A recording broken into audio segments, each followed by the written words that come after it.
Après un beau week-end de football, voyons comment nos Fennecs se sont débrouillés à travers le monde.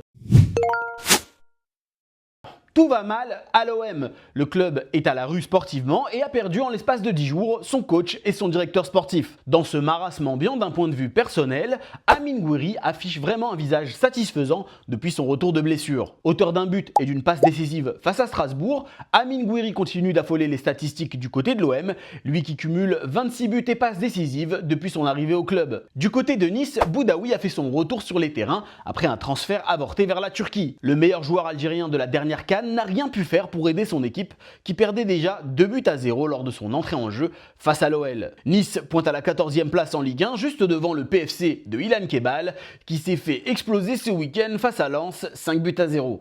Aïe aïe aïe.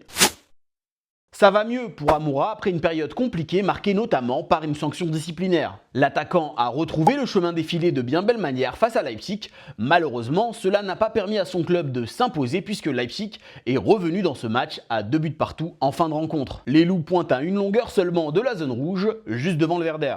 Face à Saint-Pauli, Maza a fait son retour avec le Bayer Leverkusen le temps d'une mi-temps. Pas question de prendre des risques pour le Bayer avec sa pépite algérienne. Le club menait déjà 2-0 à la sortie de Maza et s'est finalement imposé 4-0. Dortmund a cartonné Mayence 4-0 et le quatrième but de cette rencontre a été marqué par nul autre que Rami Bensebaini. Quatrième but TTC pour Rami Bensebaini qui se montre plus prolifique que certains joueurs offensifs.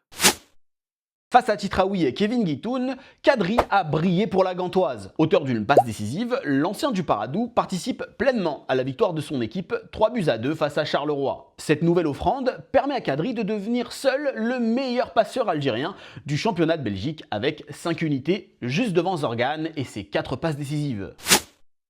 Redjemis réalise vraiment une saison XXL du côté de Frosisone en Série B. Buteur et passeur face à la Spezia, l'ancien de Rouen est dans la forme de sa vie et permet notamment à son club de s'accrocher à la 2e place, synonyme de montée en Serie A. Il fait par la même occasion son entrée dans le top 5 des meilleurs buteurs de son championnat avec 9 réalisations. Nouvelle propriété de l'Inter Milan, Yanis Massolin a marqué pour Modène dans la victoire 2-0 face à Carrarese. Victoire importante pour Modène qui profite des défaites de la Juve Stabia et de Cesena pour monter à la 6e place de Série B.